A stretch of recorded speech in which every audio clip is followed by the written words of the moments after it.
right, good morning, everybody. And what an absolute treat to be in Alberta, where you have this progressive government that is seriously kicking ass and leading the way in changing the public policy conversation. You've got, it's awesome. You've got a $15 minimum wage on its way. You've got climate policy that can actually protect the environment and continue to build our economy. You've got employment standards and labor law transformation on the way. This is something that I just heard about a month ago. In Ontario, we've been working on it for like 2 years, the minimum wage as well. And our government keeps on saying, well, we want to think about it, but no, we're not ready yet. We're not quite ready. We're so thankful that there are governments like the one here in Alberta that are setting a new path, so hopefully other governments will follow. And all of these things are actually game-changing initiatives that can strengthen the economy and, at the same time, protect people. But your government is coming under attack. And I know that this is something you're thinking about a lot and that you will be working on putting forward a different sort of offense instead of just always playing defense. So I'm here to talk a little bit through that. As we're talking about this, there's a few things you need to know about me. One is that I'm a millennial. Wah, wah. The other is that I'm an economist. Even worse. I hear this a lot when I put up a lot of charts and graphs and different things that I want to talk about. So you will see some charts and graphs today. The whole thing is front loaded, so by the end, those will be over. But it is important to talk about that. I tell you that I'm a millennial because I have a slightly different perspective just based on my experience in the labor market, how I experience our economy. In fact, this is the first job I've ever had where I know that I'm stable. I have one T4 slip every year. We don't rely on donations in order to make sure that I have a job next year, and that feels really amazing. It's something that I think a lot of people are experiencing, whether they're younger people entering the labor market or folks that have transitioned out of one job and are going into another. So our economy is shifting to the service sector. I looked it up. Surprisingly, even in Alberta, this is the case. While you have seen a large increase in oil and gas jobs, there is an increase in service sector jobs as well. And that plays out in a number of different ways. One being that as goods-producing jobs decrease, then we have these service sector jobs. You can see the tall blue line there is healthcare and social assistance. That's the largest sort of producer of jobs. When you think about those jobs, I think first of doctors, nurses, these are great jobs, but also personal support workers, a job that is very important, one that is full or could be full of dignity and respect, but in fact, personal support workers are treated quite poorly in terms of their pay, their scheduling, those sorts of things. So we need to think about that. If you look at this chart, you can see all the way over on your right, Alberta, you've seen the largest growth in jobs even after the recession, which I was also surprised at. The largest growth in jobs, but a higher growth in services jobs than goods-producing jobs. So just another thing to keep in mind as we're going through this conversation. At the same time, you're seeing an increase in precarious work. Some of this is driven by lowering our standards and our expectations of our employers and lowering the standards that government puts in place. So what is precarious work? You've probably all heard the word before. Here's a list of all of the different, or a number of different items that can fit into that definition. Some people experience all of these. Some workers experience one of these. In Alberta, the three there in red are items of precarity that have increased more rapidly, or the most rapidly. So temporary work, part-time work, being misclassified as self-employed are things that people here in Alberta are experiencing. Other ones like zero-hour contracts or multiple job holders are things that are happening in greater number in Ontario or in Atlantic Canada, but across the country, these pieces are moving in different directions. And that then, these two pieces leads to income inequality. Alberta has actually the highest level of income inequality in Canada. This is something I learned recently from the Parkland Institute, which is a great institute that supports the work you guys do here, and I know you support them as well. In fact, the gap in inequality has increased dramatically in Alberta, again, the result of different public policy choices that we're going to talk about in a few minutes. This shows the share of income going to the top 10% versus the bottom 50% of income earners. The green and the light purple, so the green at the top, the light purple at the bottom is Alberta, and the two lines in between is Canada. The most important thing to think about here is that as the top green line increases, it means that the bottom purple line has to decrease. So yeah, we're seeing income increase for people at the top, but it means that income, there's a smaller piece of the pie for a whole 50% of the population in Alberta. Clearly not the strong, growing economy that neoliberalism has promoted. Okay, so how does this play out in people's lives? I want to talk about just one friend of mine who works as a parole officer. So it's a public sector job. She is actually unionized. It's supposed to be this really great job. She went to school for a number of years to become a parole officer. And what's happened is she ends up being permanently temporary. So she works in a region in Ontario that has 5 different cities, and every 4 months, she is pretty sure she's going to have a job, but not 100% positive, and then moves from city to city to city. So she can never put down roots, she can't, or she's commuting constantly, and she's having a really hard time planning her life. So that's one way that actually, those decisions that have been made actually affect workers on a real sort of what happens in your real life. And until recently, most of our governments in North America, in Europe, they've responded to the increasing fear and anxiety that people feel with more policies that increase fear and anxiety. One of those has been to, increasingly lower taxes and in Alberta, just keep them very low from the very beginning, and to put more pressure on services. One really important piece of information to think about here is that we actually have already the lowest tax cuts have already reduced federal revenues to the smallest share of our economy in over 70 years. So when you hear your government's opponents, political opponents, talk about how taxes are too high, total bullshit. They're lower than they have ever been. They're lower than they have ever been. And this is before healthcare. This is before social assistance and a number of really important public programs that we put in place since then. So clearly, we're doing quite well. Okay, I want to switch gears a little bit. We're going to talk about something a little bit uncomfortable for some people. What do you think of when you hear the word tax?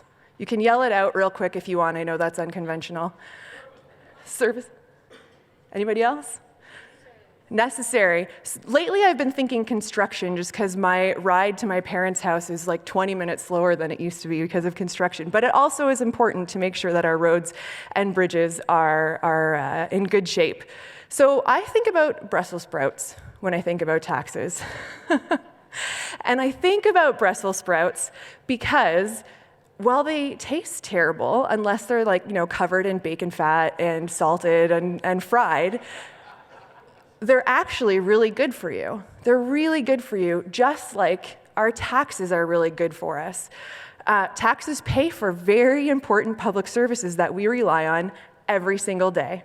Education, roads, hospitals, libraries, streetlights, public transit, social assistance, research and innovation in the oil and gas sector, in the aerospace sector, in the auto sector, decent public sector jobs, so hopefully my friend won't have to be temporary forever. They pay for parks. They pay for employment standards enforcement that is really important in making sure that our labor laws actually have teeth. And one thing that I've learned recently is that people actually benefit from taxes. It's something that has actually been very much decoupled from our conversation about taxes. We just think we lower them and everything else continues along at the same way. In fact, the average Canadian middle-income family benefits about $41,000 a year from public services. So if you're a high-income person, that might be because you're living in a very large house in the country and the road is longer. We pay more money for that road in order for you to be able to get to and from work and the other places that you're going. And if you are a lower-income person, it might be social assistance, it might be the child care benefit, it might be more education. All of these things actually matter to us as individuals, and it's something that we've been told over and over again is not true.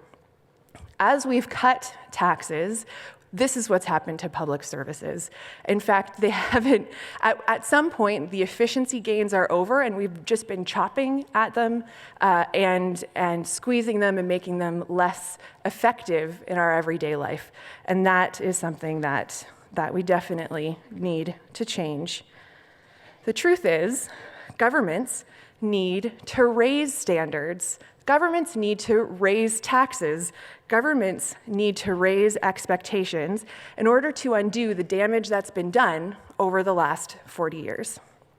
Okay, here's a list of choices that we, as societies, have made over the last 40 years. Keep taxes low, lower them. Lower our standards, lower our expectations. We've put a heavy emphasis on profit over people. We've been chasing GDP with little regard to the environment or to human well-being. We've reduced the quality of work and we've squeezed our public services. But that has been a false promise.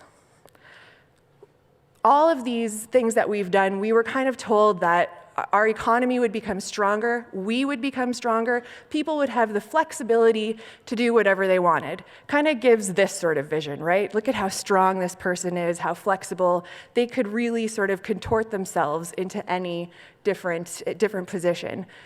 This is, I think, what's actually happened.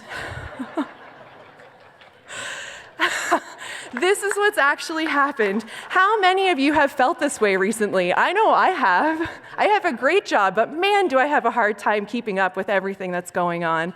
Oh, it's so frustrating. I think that no matter where you are along the income spectrum, something has got you feeling like you are not in control, like you're just sort of flailing around in a circus, trying to figure out which end is up, how you're going to get some control over your life.